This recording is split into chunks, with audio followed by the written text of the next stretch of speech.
Bom dia, meus irmãos. Bom dia. Bom dia, meus irmãos. Bom dia.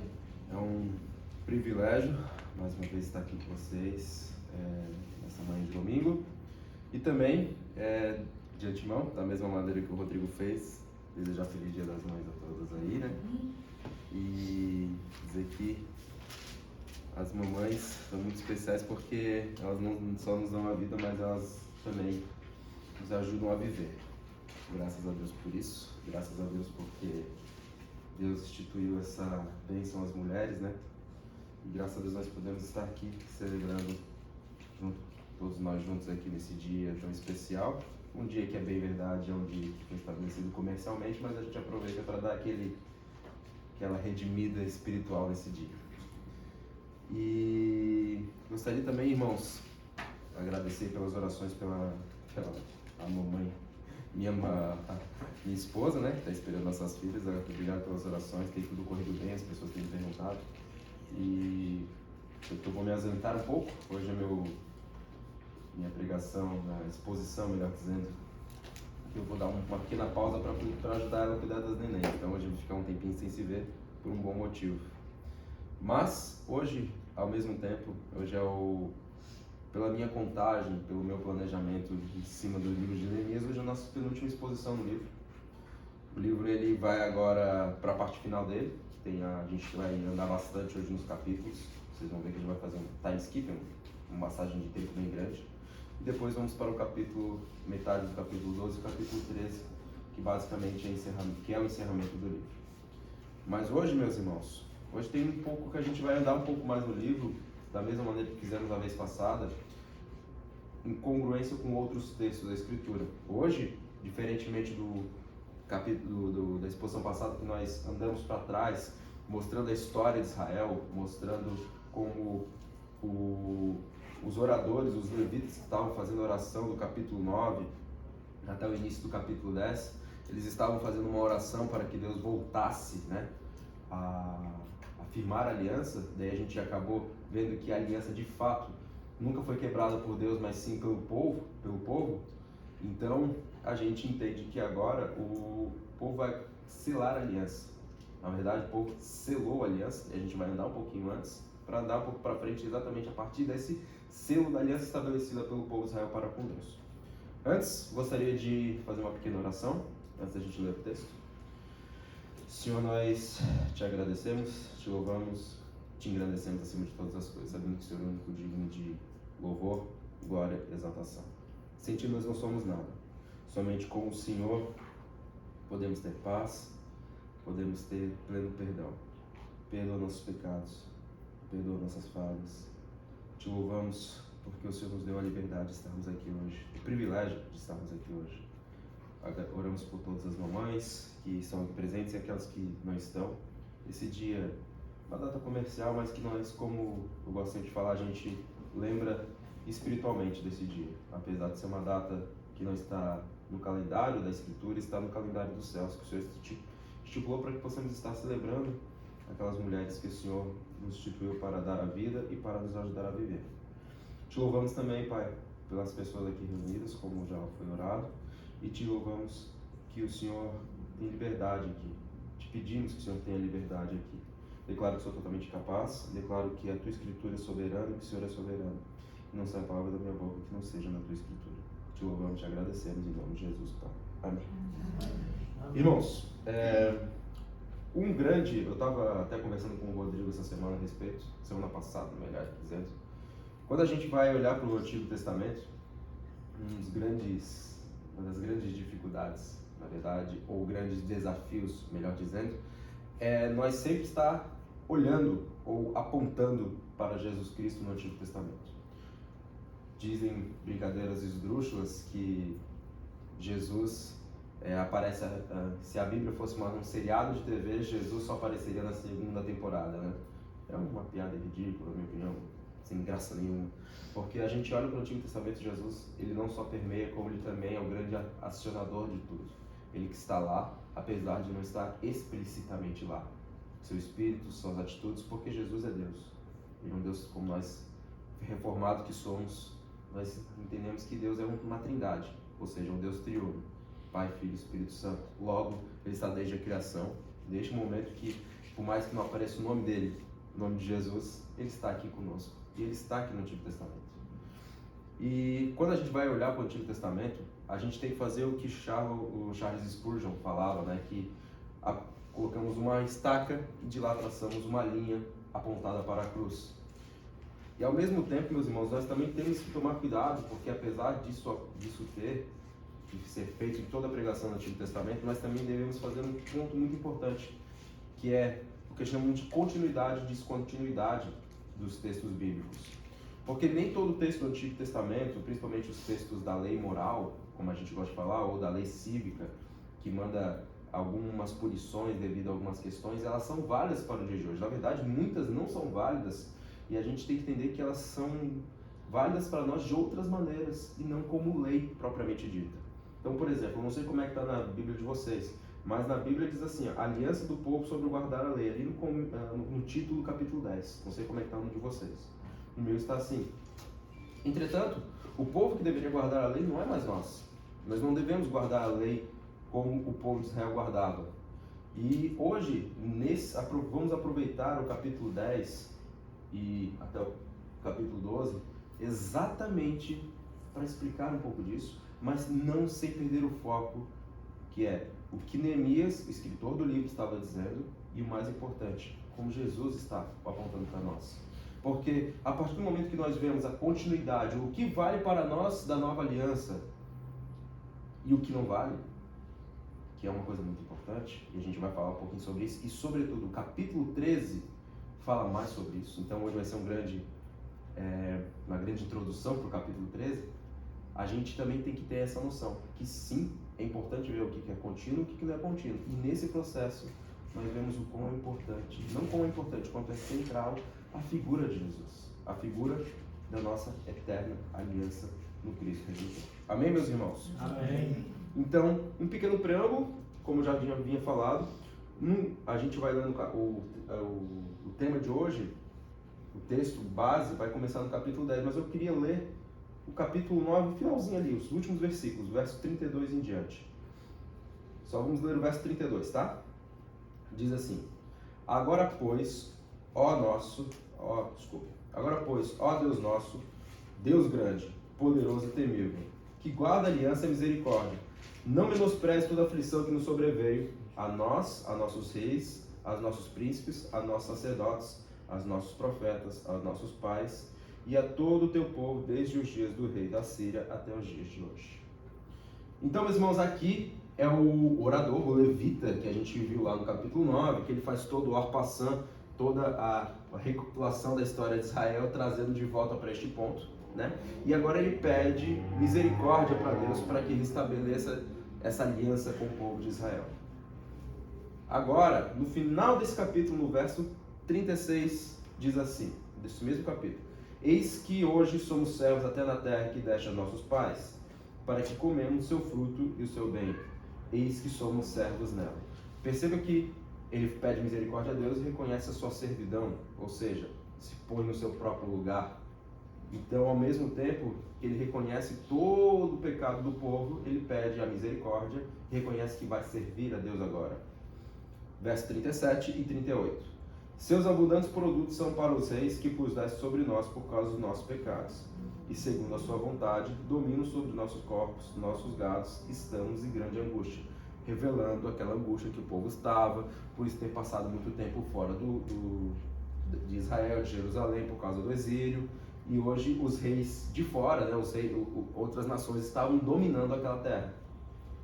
E por fim, verso 38, diz assim: Por causa de tudo isso, estabelecemos a aliança fiel e o escrevemos, e selaram-na os nossos príncipes, os nossos levitas e os nossos sacerdotes. Pronto. Aqui fechamos o capítulo 9, que também é o início do capítulo 10.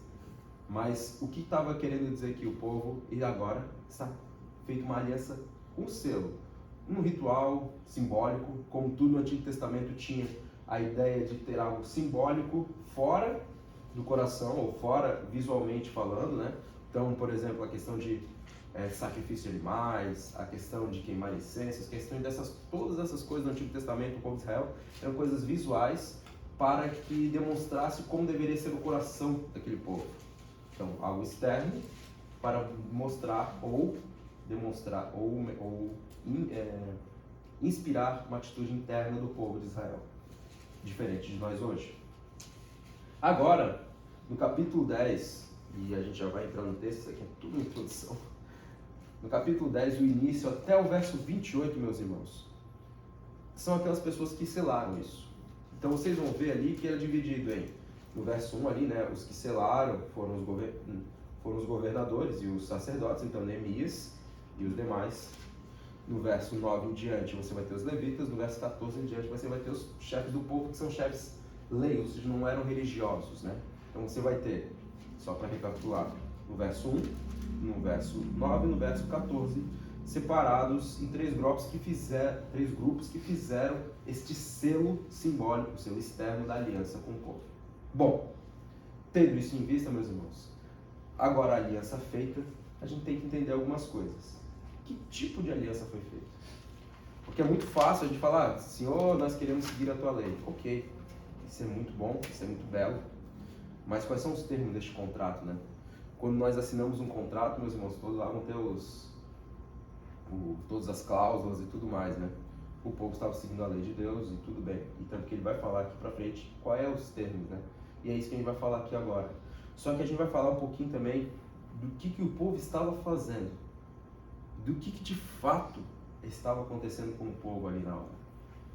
Então vamos lá, meus irmãos. Feito isso, agora a gente começa no verso 28. Vamos ler juntos novamente, meus irmãos?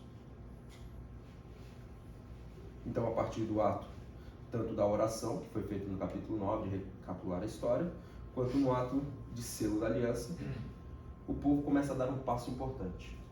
E qual era o passo que o povo estava dando? Está lá no verso 28. O resto do povo, os sacerdotes, os levitas, os porteiros, os cantores, os servidores do templo, e todos que se tinham separado dos povos de outras terras para a lei de Deus, suas mulheres, seus filhos, suas filhas, todos que tinham saber e entendimento, firmemente aderiram a seus irmãos, seus nobres. Seus nobres seriam seus líderes, vamos dizer assim. Convieram numa imprecação e num juramento de que andariam na lei de Deus e que foi dada por intermédio de Moisés, servo de Deus, de que guardariam e cumpririam todos os mandamentos do Senhor nosso Deus e o seu juízo e seus estatutos, de que não dariam suas filhas aos povos da terra, nem eu tomariam as filhas deles para seus filhos, de que, trazendo os povos da terra no dia de sábado, qualquer mercadoria, qualquer cereal para venderem, nada comprariam deles no sábado, nem no dia santificado, e de que, no ano sétimo, abririam mão da colheita de toda e qualquer cobrança. Vamos lá, agora vamos dar uma destrinchada aqui. Esse aqui é o primeiro ponto, meus irmãos. Esse primeiro ponto aqui do verso 28 até o verso 31 é o primeiro passo do povo. O povo sela-se, o povo sela a aliança através de seus líderes. Algo muito importante, algo muito que a gente já debateu amplamente no começo do livro de Neemias. A representação do líder, muito importante na figura de Neemias. Tudo lembrando o que o próprio Jesus fez. Neemias é o que a gente chamamos, até um termo meio técnico, digamos assim, na teologia a gente vai chamar isso de tipo, né? Então é mais ou menos um representante do que Cristo faria, só que Cristo sem as falhas da pessoa. Neemias era o líder perfeito que reuniu o povo.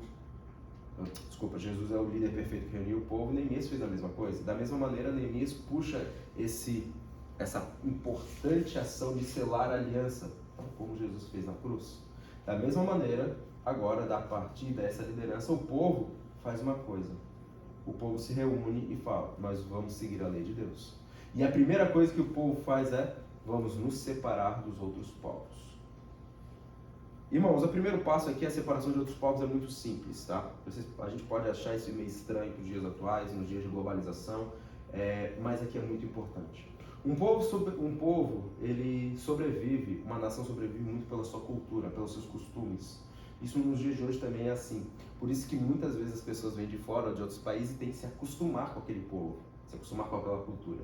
Da mesma maneira que eram os estrangeiros que chegavam a Israel e tinham que fazer todo um ritual, toda uma burocracia, vamos chamar assim, um fazer para entrar naquela nação. Era permitido? Sim. Eram poucos? Também. Eram poucos que vinham, mas aconteciam. Da mesma maneira, o povo agora que eram israelitas circuncisos, israelitas de fato que pertenciam a Israel, eles tinham um fato, eles tinham que se separar de todos os povos. Irmãos, tudo que vemos no Antigo Testamento, a maioria das coisas que nós às vezes nos escandalizamos era para a separação de outros povos. Dá um exemplo? A questão de um dos homens não tocar nas barbas e não cortar os cabelos era para se separar dos povos da época que eram idólatras e por causa dessa idolatria eles tinham que cortar os cabelos, ficar careca. Não à toa a gente vê isso na história, principalmente do Egito, que eles eram todos de cara limpa, basicamente, cabeça limpa. O povo de Israel não fazia isso para distinguir. Nós somos o povo do Senhor. Nós, nos dias atuais, eu lembro da questão de continuidade e descontinuidade que nós falamos, nós, nos dias atuais, não somos assim. Nós temos outro foco que eu vou falar mais no final. Porque nós entendemos que o final da lei, ou a perfeita prática da lei, acontece em Cristo. Tendo isso em vista, a separação dos povos, meus irmãos, era uma maneira de santidade a Deus. Vocês já se perguntaram, é muito importante a gente também ter isso em vista, vocês alguma vez já se perguntaram o que significa a palavra santidade? Se vocês já se perguntaram, o que significa ser santo? Bom, se nós formos traduzir para o mais literal possível da língua original, a palavra santo significa exatamente separado. O povo estava aqui agindo então como um povo santo, se separando dos povos. Separação, meus irmãos, estar separado dos povos é exatamente isso. Você está separado dos costumes que farão você estar longe do Criador, longe de Deus, longe daquele que ordenou para você fazer aquelas coisas. Para nós não é muito diferente isso, com algumas nuances de diferença, mas para nós a santidade é a mesma coisa. Tem coisas que nós somos reconhecidos porque fazemos isso. Hoje nós fazemos algumas coisas, vocês devem enfrentar isso nos seus dias a dias com certeza, que a gente faz algumas coisas como, por exemplo, a oração, que a muitos outros é estranho. Cara, por que tu vai orar antes de comer? Por que você vai orar assim que acorda? Ou antes de dormir? Ou por que você... Isso é ridículo, mas hoje em dia, nos dias de hoje acontece. Por que você é casado há tanto tempo? Porque nós somos fiéis ao Deus que nos ordenou, nos salvou e mostra que esse é o caminho de fidelidade a Ele, por amor e gratidão a Ele. Isso é ser santo. E o povo de Israel estava começando a entender isso.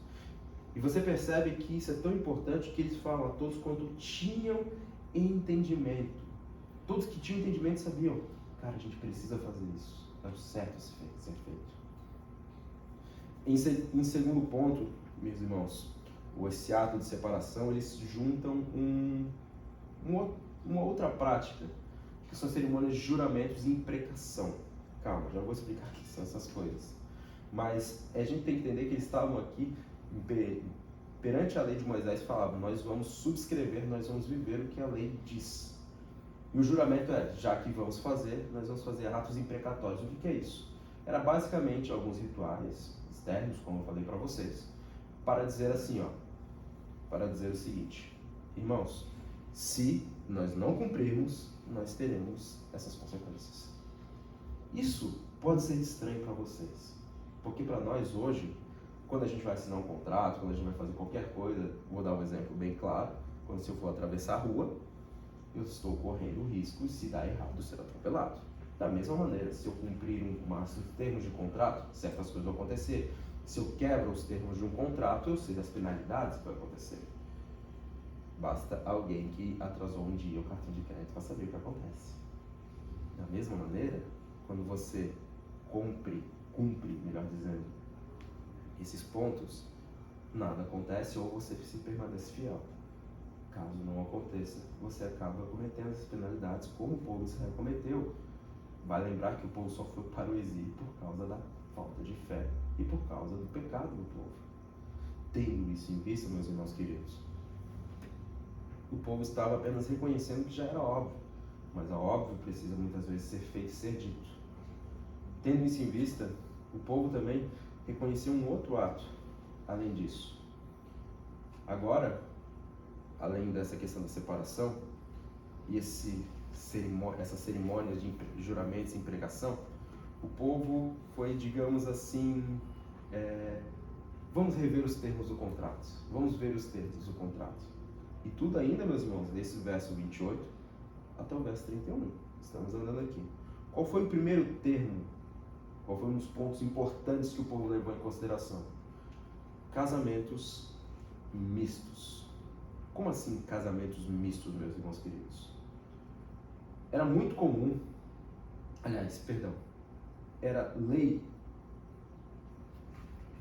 estava na lei de Moisés que o povo deveria se casar apenas dentro de Israel. Ou seja, apenas dentro da tribo, até às vezes dentro daquela vizinhança espiritual, daquele clã espiritual, ou seja, israelitas, judeus, casavam-se com os judeus. Entretanto, durante o período exílico, isso não aconteceu. Mas, Bruno, isso foi só no período exílico? Não. Nós vemos coisas acontecer, inclusive com Salomão, que deitou-se com mulheres de outras nações. Da mesma maneira, que era pecado, e Deus o condenou por isso também. Da mesma maneira, o povo também estava aqui se misturando com outras nações. Estava acontecendo uma miscigenação aqui, muito forte, do povo de Israel com outros. Não à toa, não sei se vocês vão se lembrar, lá no comecinho, quando a gente começou essa exposição, nós vimos que quando o povo foi liberto da Babilônia, muitos não quiseram voltar do exílio, porque estabeleceram famílias lá. Não só porque estabeleceram famílias, mas estabeleceram toda uma vida naquela região. Tendo isso na nossa mente, a gente consegue perceber que o povo também esqueceu da lei de Deus lá naquela região, na Babilônia. E deste mesmo modo, o povo agora está falando, não, agora nós vamos fazer da maneira certa, ou seja, sem ter os casamentos mistos, sem ter outros povos vindo aqui tomando nossas filhas e nós dando nossas filhas ou para se casar com outros povos, ou pegando filhas de outros povos e vindo casar com os nossos filhos. Isso não vai acontecer. O povo estava falando, nós queremos um povo puro e santo, separado de outras nações até neste ponto, como diz a lei de Deus. Bom, meus irmãos, eu vou aproveitar aqui para explicar um motivo disso. Porque muitas pessoas se escandalizam quando falamos que não pode acontecer esse tipo de miscigenação e tudo mais. Bom, um dos motivos na verdade, dois motivos. Poderia acontecer perda de terra, principalmente quando você mistura as nações, pode acontecer a perda da terra para outras nações por descendência. Então o povo, como a terra era muito importante para o povo, isso era de suma importância que se mantivesse a terra nos domínios de Israel. 2. E aí um ponto muito importante. Era de muito costume enorme na época, que a família tivesse a religião ou a crença do pai da família. Não à toa, isso a gente vai acontecer até no Novo Testamento, quando vemos a conversão do carcereiro para os apóstolos, que ele fala, eu e minha casa serviremos ao Senhor. Porque ele na época não era nem judeu, ele era um gentio que se converte ao cristianismo, e ele fala, eu vou ensinar, em outras palavras, que minha casa sirva a este Deus. Basicamente isso. Nessa época o costume era igual. O pai era o que coordenava o hábito espiritual da família, como deve ser hoje também, da mesma maneira.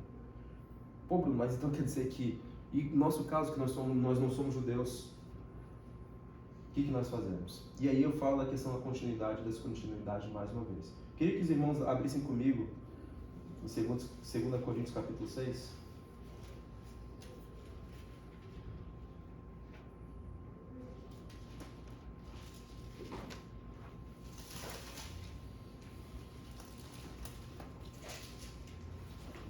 Texto relativamente famoso.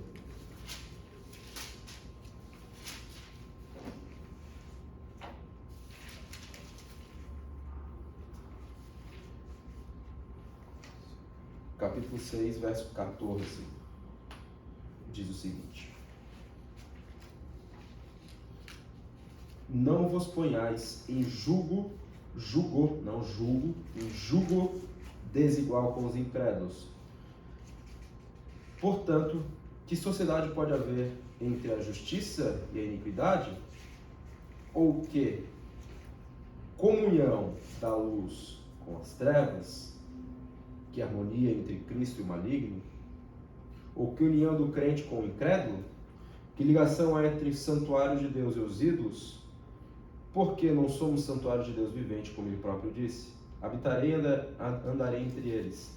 Serei o seu Deus, eles serão meu povo. Por isso retirai-vos do meio deles, separai-vos, diz o Senhor. Não toqueis coisas impuras, e eu vos receberei. Serei vosso Pai, vós sereis para mim filhos e filhas, diz o Senhor Todo-Poderoso. Texto muito famoso para falar dessa questão do casamento.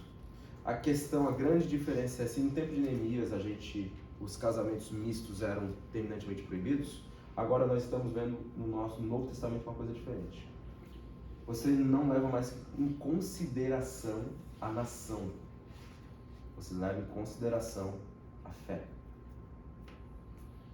Hoje, meus irmãos, inclusive até dando um pequeno testemunho, nós ao escolhermos, eu e minha esposa, ao escolhermos até os padrinhos das nossas filhas, nós tivemos muito em consideração o fato deles serem cristãos, para, de fato, seguir a nossa fé. Hoje, é muito comum a miscigenação étnica, e não temos problema nenhum com isso nós como cristãos, nem mesmo. Mas, da mesma maneira, é muito complicado para nós cristãos que são solteiros, ou nossos filhos e tudo mais, se casam com outras pessoas de outras religiões ou de outras crenças. É muito complicado. Como diz o próprio apóstolo Paulo no Novo Testamento, que comunhão há a luz e as trevas. Pô, Bruno, mas de repente eu conheço uma irmã que se converteu agora e ela já é casada, quer dizer que ela vai se separar? O apóstolo Paulo, logo na sequência desse texto, vai dizer: não, permaneça-se casada e tente, através da sua sabedoria e tudo mais, converter o seu marido. Esse é outro ponto, meus irmãos. Estou falando de pessoas que não são casadas e querem se casar pela primeira vez. Não é sábio e não é escriturístico isso, que há casamento entre aquele que é cristão e aquele que não é cristão. E por que isso acontece? Por que Deus fala isso? Motivo bem simples, da mesma maneira que o povo de Israel, santidade, pureza. E fora, meus irmãos, sejamos bem sinceros, como é complicado já a nossa convivência com as pessoas que não são da nossa família. Muitas vezes, imagina uma pessoa aqui dentro da nossa casa. Quer dizer então que a gente vai agora apontar o dedo para esse tipo de pessoa? Não, vamos tratar com amor e mostrar nas escrituras que isso está equivocado, ou melhor, isso é pecado. Então, naquela época, a gente vê uma continuidade pequena, que antes era uma continuidade étnica. Você não poderia casar com alguém de outras nações. Para nós, hoje, o que vemos não podemos casar com pessoas de outras fés. Percebam aqui. O motivo é novamente porque Jesus, aí a gente aponta para ele e diz: Jesus, ele separou um povo. Ele elegeu um povo. Tenho certeza que o Beto já deve ter falado no livro de Romanos sobre o aspecto da eleição muito mais do que eu teria capacidade de fazer. Da mesma maneira, o aspecto da eleição cabe aqui muito para que Jesus entenda que o eleito, ele deve se casar com o eleito porque é da mesma fé, mas principalmente eles vão caminhar e fazer o reino progredir juntos. A família da fé cresce em cima dos eleitos que estão juntos nesse momento. Esse é o primeiro ponto que eu queria falar, que o povo, que é bem estabelecido do povo, um erro bem crasso que o povo estava cometendo. E fala: nós vamos fazer isso de novo, fazer certo de novo. Vamos voltar lá para o livro de Neemias, meus irmãos. Vou lembrar para vocês de um ponto muito importante que diz lá no verso 31.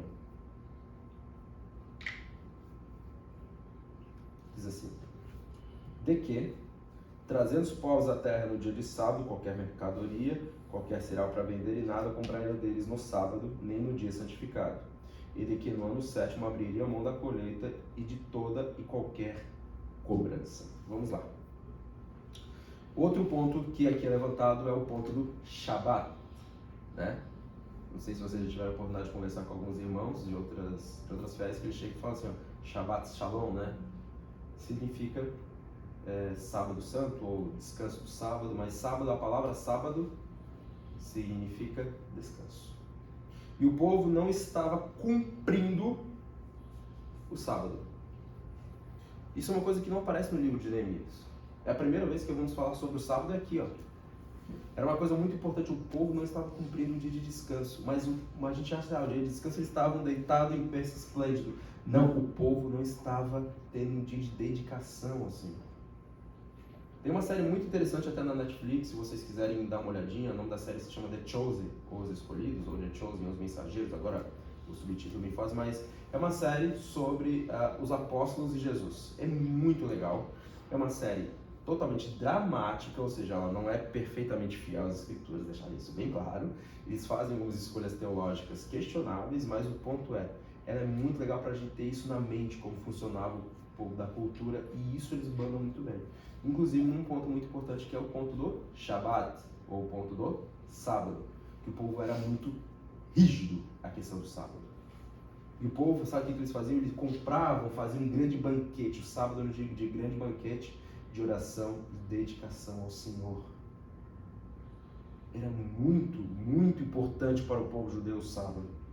Porque, primeiro, era um mandamento dos 10 mandamentos de Moisés. Isso é muito importante. Segundo, era o dia que eles faziam, era o nosso domingo, vamos dizer assim. Sabe, domingo, quando você se arruma de manhã para vir aqui para a igreja, você toma um banho, toma um bom café e vem aqui com vigor para ouvir a palavra de Deus, é que eles faziam no sábado.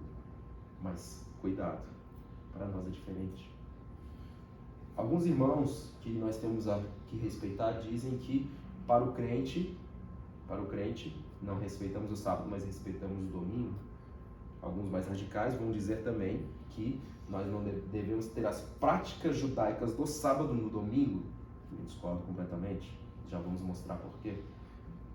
E alguns irmãos ainda na fé acreditam que a prática do sábado permanece até hoje. Bom, o que nós temos hoje, meus irmãos, para a gente entender um pouquinho do sábado e por que o povo estava falando por que o povo tinha que fazer isso? Porque o povo tinha muitas coisas a fazer e era importante que tivesse um dia para lembrar do Senhor. O povo deveria lembrar do Senhor em todo momento, mas um dia ele deveria descansar no Senhor, da mesma maneira que o Senhor descansou na criação. Da mesma maneira que Deus descansou, era necessário que o povo descansasse na soberania de Deus. Vamos ler Marcos capítulo 2, meus queridos. É um textinho que trata um pouquinho do sábado.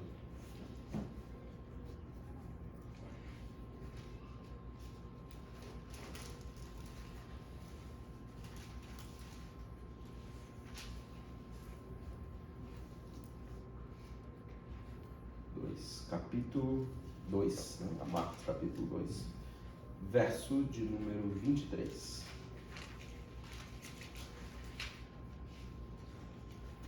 Esse texto também está em Mateus, também está em Lucas, tá? Vocês que tiverem curiosidade, dá para vocês verem com mais detalhes. Eu escolhi esse texto aqui.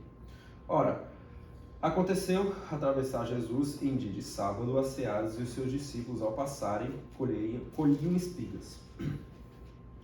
Advertiram os fariseus: vê, porque fazem o que não é lícito ao sábado? Mas eles responderam: nunca leste o que fez Davi quando se viu em necessidade e teve fome, e ele e seus companheiros? Como entrou na casa de Deus no tempo do sumo sacerdote Abiatar e comeu os pães da preposição, os quais não é lícito comer, senão os sacerdotes, e deu também aos que estavam com ele? E acrescentou: o sábado foi estabelecido por causa do homem, e não o homem por causa do sábado. De sorte que o Filho do Homem é o Senhor do sábado. Podemos voltar para o texto de Neemias, que a gente vai dissertar um pouco sobre isso. Irmãos, o texto do sábado no Antigo Testamento ele tinha o foco de fazer o povo descansar no Senhor. Percebam como o próprio Cristo Jesus fala: o sábado foi feito para o homem e não o oposto. Então o sábado era para a gente lembrar de Deus e não ter simplesmente um ritual ridículo como aconteceu no final do evento de Jesus, que as pessoas simplesmente tinham aquela ritualística, temos que cumprir, mas sem lembrar do motivo de fazê-lo. Como Jesus levanta aqui 2 pontos que aconteceram no Antigo Testamento, na época de Davi. Então, meus irmãos, era necessário que sim, de fato, o sábado precisa ser guardado por nós até hoje. Sim, precisamos, mas não como o povo de Israel, muito menos como outros povos sabáticos, que nós temos conhecimento, eu sei que vocês têm, que não fazem nada no sábado, até hoje. A nós nos cabe uma coisa: descansar no Senhor e termos dias de dedicação para Ele, mas principalmente, para nós hoje, no Novo Testamento, na Nova Aliança, o nosso supremo descanso está no próprio Cristo. O Cristo é o nosso sábado, Cristo é o nosso descanso, Cristo é a nossa verdadeira e única esperança de descanso eterno nos dias vindouros, nos dias que estaremos com Ele na Nova Jerusalém Celestial, no novo céu e na nova terra. É neste momento que nós teremos pleno descanso. O sábado ele nada mais é do que o povo deveria lembrar do que iria acontecer nos céus. Hoje, a nós é lícito fazer as coisas no sábado, no domingo, no dia qualquer que seja. Mas nunca esqueçamos que tenhamos um dia perfeito, que tenhamos um momento perfeito em Jesus Cristo nos dias vindouros. Amém, meus queridos? Amém. Por último, agora, o último ponto que é estabelecido aqui nesse, entre aspas, contrato, que o povo lembra de voltar a praticar, está no verso 32 até o final do capítulo 10. Só que a gente não vai ler esse trecho todo, vamos ler alguns trechos específicos para expor a vocês. Diz assim no verso 32, meus queridos, lá no livro de Neemias: Também sobre nós pusemos preceitos, impondo-nos cada ano a terça parte de um ciclo para o serviço da casa de Deus, e para os pães da produção, e para a contínua oferta de manjares, para o contínuo holocausto dos sábados, da festa da lua nova e das festas fixas, e para as coisas sagradas, e para as ofertas pelo pecado, e para fazer expiação por Israel e por toda a casa do nosso Deus. Basicamente, o povo estava dizendo assim, nós vamos sustentar o templo e vamos sustentar os sacerdotes. Basicamente é isso. Se a gente for tirar de outra coisa de contexto, estaremos cometendo erros. Tá, meus irmãos? Não. Aqui o povo estava dizendo, vamos sustentar aqueles que não têm como sustentar. Se formos ver lá na divisão dos povos, na divisão lá das 12 tribos, a tribo de Levi, da onde vêm os levitas, eles eram aqueles que não tinham terra. Eles não herdaram terra porque a missão deles era cuidar e trabalhar no templo. E para isso o povo sustentava com os dízimos. E os dízimos era a décima... os 10% do que todo o povo ganhava, entregava para eles para que tivesse sustento da casa de Deus, para ter sustento e também para que eles pudessem trabalhar na casa de Deus, os levitas e os sacerdotes. Lembrando que o próprio primeiro sacerdote, Arão, ele era um levita. Então, tendo isso em vista, meus irmãos, aqui o povo está dizendo, precisamos sustentar o templo, precisamos sustentar a casa de Deus. Tendo isso, agora, eles também vão lá no versículo 35, diz assim, e que também traímos as primícias da nossa terra e as primícias de todas as árvores frutíferas de ano à casa do Senhor. Verso 37, um pouco mais na frente. As primícias da nossa massa, a primícia da nossa oferta, do fruto de toda a árvore, o vinho, o azeite, traímos aos sacerdotes, as câmaras da casa do nosso Deus. O dízimo da nossa terra aos levitas, pois eles cumprem a receber o dízimo em toda a cidade onde há lavoura. E é isso. Eles estavam basicamente restabelecendo a prática do dízimo, a prática do sustento à casa de Deus. Basicamente o povo agora está restabelecendo, primeiro, uma lei importante do casamento, segundo, a prática do sábado, terceiro, a prática do sustento à casa de Deus. O povo estava crescendo, se restabelecendo, e precisava ter esses pontos muito bem estabelecidos. O povo aqui que estava voltando, voltando a se encontrar e tudo mais. Mas o que isso aqui, essa parte do dízimo tem a ver com nós? É um terreno arenoso a gente entrar nesse assunto. Ainda mais em tempo de tanto abuso, Quer dizer então que para nós o dízimo é válido? A generosidade de sustentar os povos, sim. Sustentar a casa de Deus, sim. Mas não da mesma maneira que o povo fazia. É muito importante nós sustentarmos aquele, a gente vai ver lá no Novo Testamento, no livro de Timóteo, uma coisa muito importante. dizendo o seguinte, que aquele que prega a palavra é dízimo de dobrados honorários. Então, aquele que prega a palavra tem que ser sustentado pela igreja, se ele tiver condição. Se a igreja tiver condição, melhor dizendo. Isso é muito importante, a gente não pode tirar isso de foco. A igreja aqui, esse templo, isso aqui precisa de dinheiro para pagar as coisas, isso é inegável. Só que é diferente, por um simples motivo. O templo, como a gente já falou, o templo que precisava ser sustentado, ele encerra seu propósito com a vinda de Jesus Cristo. Ele encerra ali, não precisamos mais de templo para adorar. Hoje nós não precisamos ir lá para Jerusalém, no templo de Jerusalém, no templo de Salomão, que nem existe mais, nem no segundo templo, no templo de Zorobabel, que também não existe mais. Não precisamos ir para lá para adorar a Deus, nós podemos adorar aqui.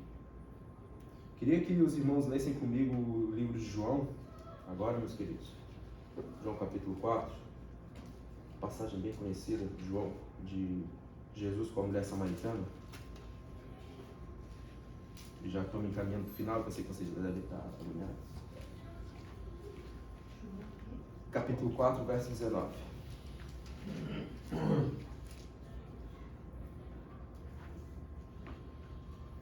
Verso 19, João capítulo 4, é Jesus conversando com a mulher samaritana. Diz o seguinte: Senhor, disse-lhe a mulher, vejo que tu és profeta. Nossos pais adoravam neste monte, onde vós, entretanto, dizeis que é em Jerusalém o lugar onde se deve adorar. Disse-lhe Jesus à mulher.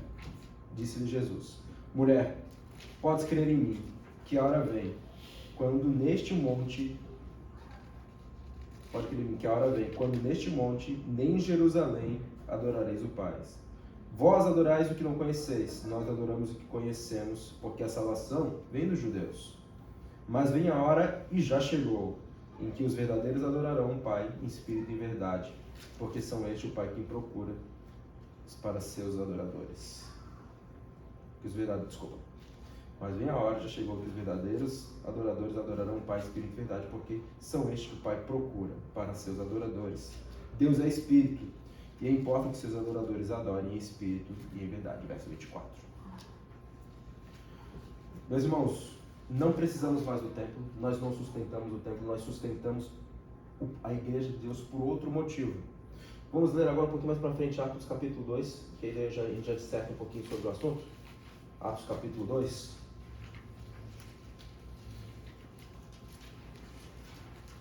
Capítulo 2, verso 42.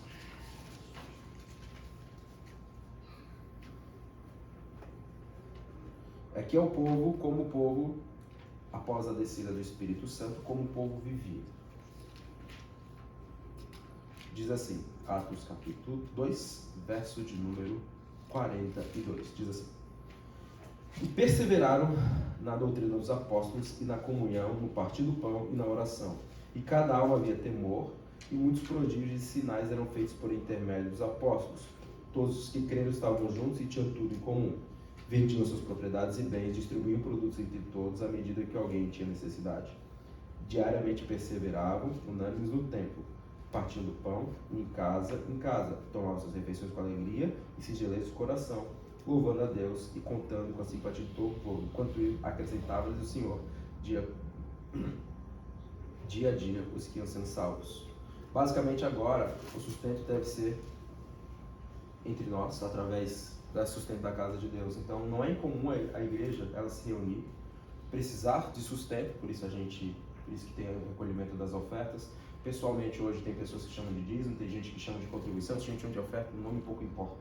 Mas a prática de dar as 10% é uma prática comum, tudo bem, não tem problema nenhum, mas não é como era no Antigo Testamento.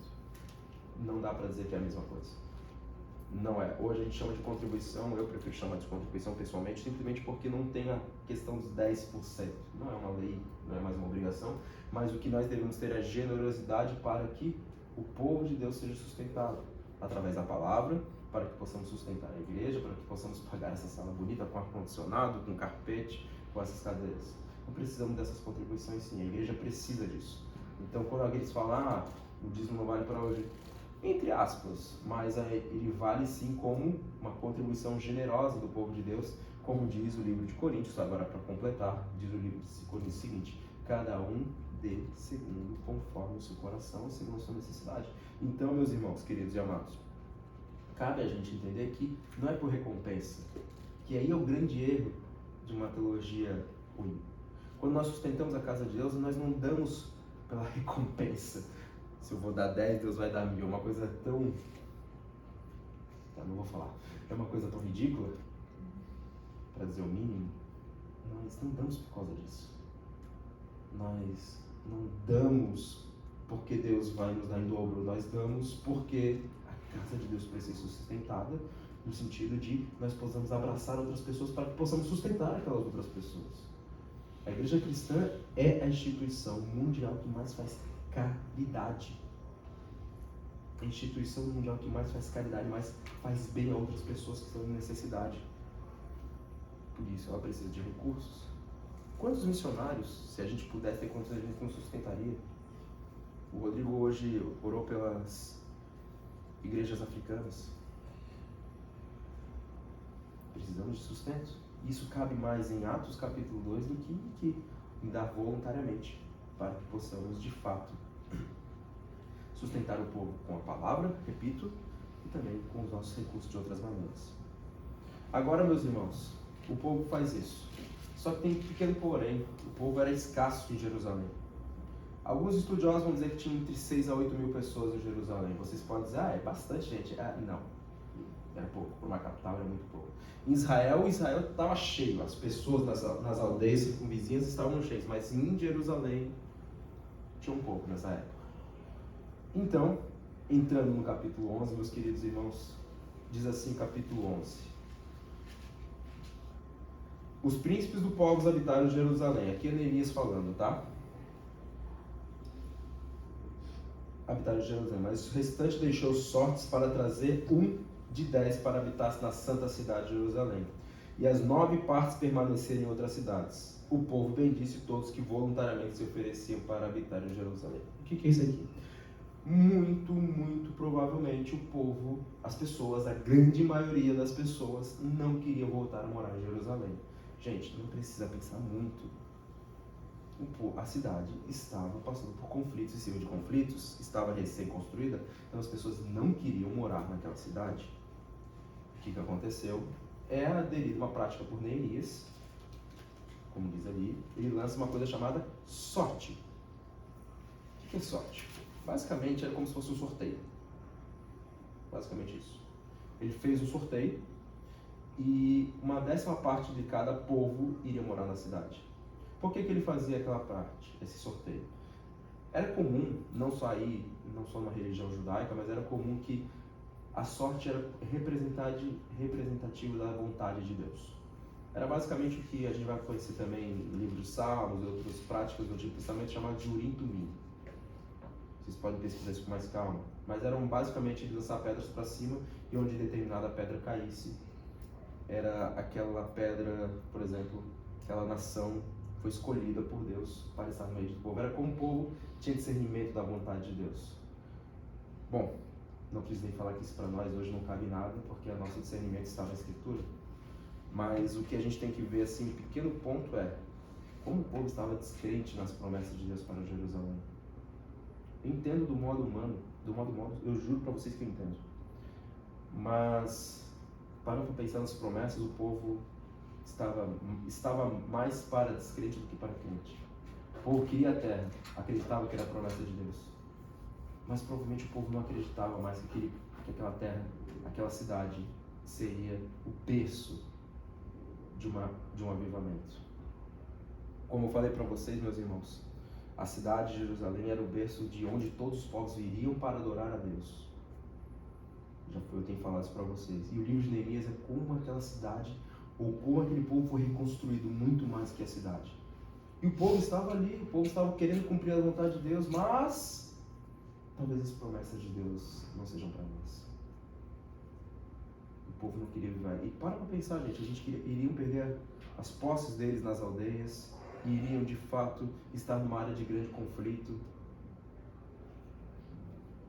A nosso modo é fácil da gente entender isso, mas perante as promessas de Deus é difícil para nós. E aqui, meus irmãos, por incrível que pareça, agora no capítulo 11, todo o capítulo 11 são os povos que foram escolhidos para entrar na cidade de Jerusalém. E o capítulo 12, ele inteiro, não vamos ler nada por enquanto, não vamos ler nada do capítulo 12, então ele começa o capítulo 12, o seguinte, dizendo: são os sacerdotes levitas que subiram com Zorobabel. O que ele está querendo dizer? O capítulo 12 até o verso 26 são todas as famílias que subiram, que formaram esse povo de Jerusalém. A cidade estava pronta. A cidade estava pronta. Se lá no capítulo, se não me falha a memória agora, realmente me deu branco. Se lá no meio do livro, no capítulo 6, os muros estavam prontos, agora no capítulo 12, o povo está pronto. Estão todos alinhados com a lei de Deus. Estão todos agora segundo o seu propósito na cidade como deveria estar. Chegou um ponto importante: cuidar da adoração de Deus. Cuidar da adoração do povo, que nós vamos ver na próxima exposição, que é a partir do verso 27. Não à toa, se a gente for ler, a gente vai começar a próxima exposição já ainda no capítulo 12, mas o capítulo 12, ele é basicamente aquele todos que vieram de outros povos, sacerdotes e tudo mais, as famílias deles, para formar a parte de adoração do povo. Então, capítulo 11 e 12 são genealogias dos povos que formaram a cidade. Não à toa, a parte anterior ao início da dedicação dos muros, que é a parte de adoração, é formada pelos levitas. E agora, meus queridos irmãos, cabe a nós perguntarmos algumas coisas. O povo estava crescendo. A cidade estava pronta. O que isso tem a ver para nós hoje? A cidade estava pronta desde o início. Mas e para nós? O que cabe? Nós lemos aqui, o Beto leu para a gente, Atos capítulo 1, verso 6.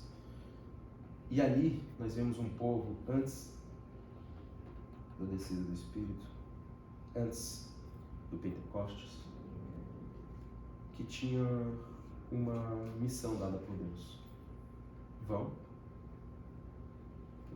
Jerusalém, Judéia, Samaria, vão espalhar meus povos. Acabei de falar para vocês, meus queridos irmãos, que para nós hoje é diferente algumas coisas do Antigo Testamento. Se no Antigo Testamento os povos vinham até Israel para adorar e buscar aquele Deus, como bati na tecla durante muito tempo aqui com vocês, no Novo Testamento é justamente o oposto. É nós que vamos até os povos buscá-los. Através de oração, através de ofertas, através de nós irmos fisicamente, irmos até lá. Nós temos um papel nesse ponto, fazermos discípulos. Eu queria ler com vocês o último texto do dia, que é um texto extremamente famoso, texto de Mateus, capítulo 28, último capítulo de Mateus. Que vem a ser quase que um link completo com aquilo que o Beto leu aqui pra gente. Verso 16, também conhecido como a Grande Comissão, diz assim, que é Jesus falando para os seus discípulos.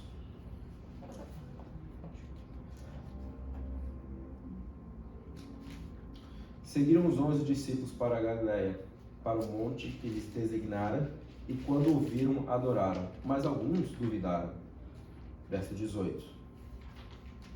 Mateus 28, verso 18, diz o seguinte: Jesus, aproximando-se, falou: toda a autoridade me foi dada nos céus e na terra.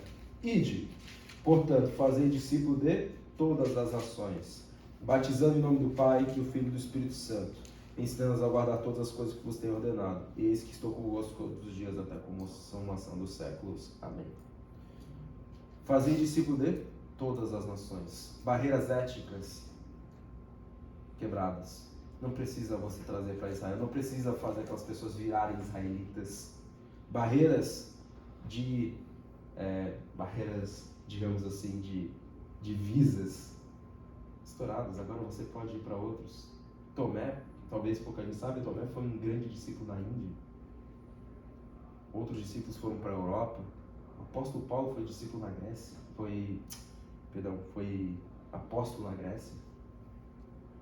Faziam discípulos de todas as nações, porque aquela barreira entre nós, entre os judeus e nós, que nós somos gentios, simplesmente foi abolida graças ao sacrifício de Cristo.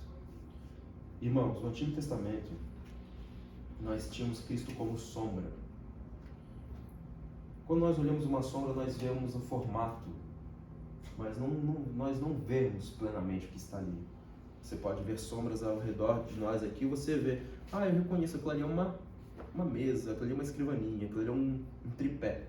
Mas você não consegue ver os detalhes desse tripé, dessa mesa, dessa escrivaninha. Da mesma maneira, Cristo no Antigo Testamento era uma sombra. Você sabia que ele estava lá, mas você não via os detalhes. No Novo Testamento, Cristo é o real, porque ele aparece para nós da melhor maneira possível. O que mais nos chama a atenção no Novo Testamento é que Cristo, como ele próprio diz, ele não veio destruir a lei, ele veio cumprir. E cumprir não no sentido de, vou fazer a lei, não, eu veio fechar a lei. Aqui eu vim cumprir tudo que a lei manda. Nós, se fôssemos judeus hoje, nós não teríamos condições de cumprir. Nós, hoje muito menos, mas Cristo cumpriu toda a lei por nós. E como N.T. Wright diz, a verdadeira revolução está na cruz. A verdadeira revolução está na Páscoa do Senhor. Não em outro lugar. Não em revoluções políticas, muito menos em revoluções econômicas ou qualquer coisa que vocês queiram pensar. A grande revolução está na cruz. Falamos tanto de aliança na vez passada, mas a aliança perfeita foi feita por Ele. Se o povo tinha uma aliança com Deus, o próprio Cristo derrama seu sangue e fala: este é o meu sangue, tomai e bebei, essa é a nova aliança. Nossos pecados são pagos, meus irmãos, para termos descanso, como deve ser o dia de sábado, para podermos sustentar outros irmãos, para podermos nos relacionarmos com aqueles que são cristãos. Olha a liberdade que nós temos.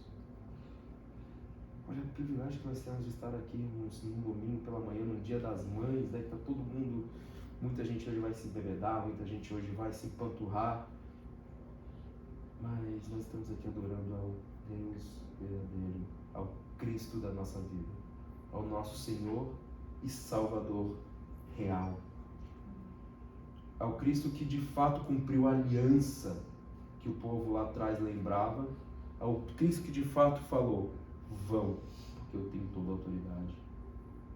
Se antes nós víamos Cristo por pequenos detalhes, agora nós, por poucos detalhes, agora nós vemos Ele nos mínimos detalhes, através da sua Escritura. Por isso que nós devemos ter relacionamento com nossos irmãos, e relacionamento com a Escritura, e relacionamento das três coisas.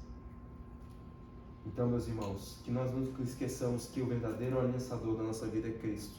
Que nós nunca nos esqueçamos que de fato Cristo é o nosso descanso. E que nós nunca nos esqueçamos que Cristo de fato, Ele é a nossa cidade, a nossa Jerusalém, o nosso templo é o próprio Cristo, que se fez homem para derramar sangue, cada gota de sangue do seu corpo, numa cruz por nós. Amém, meus irmãos? Vamos orar? Senhor, nós te agradecemos, obrigado por esta manhã, obrigado por este privilégio de estarmos aqui reunidos. Te louvamos e te pedimos, Pai, ser conosco, que o teu nome seja engrandecido, que a tua glória seja exaltada através das nossas bocas, através das nossas atitudes. Perdoa nossas falhas, perdoa nossos pecados, perdoa aquilo que nós não continuamos a fazer por simplesmente acharmos que deveríamos não fazer. Que a Escritura seja nosso foco, nosso guia.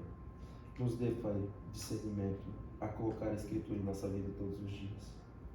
Nos dê tempo de oração, nos dê sabedoria a orar, a ler, meditar, a estar em comunhão com os irmãos. Que o Senhor seja o nosso descanso diário e que nunca nos esqueçamos que o Senhor é o verdadeiro descanso de nossas vidas. Que a tua salvação venha sobre nossas vidas e que tua glória encubra nossa vida e que tua graça seja o mais importante a nosso lembrar a cada manhã. Obrigado, Pai, por estar sempre conosco.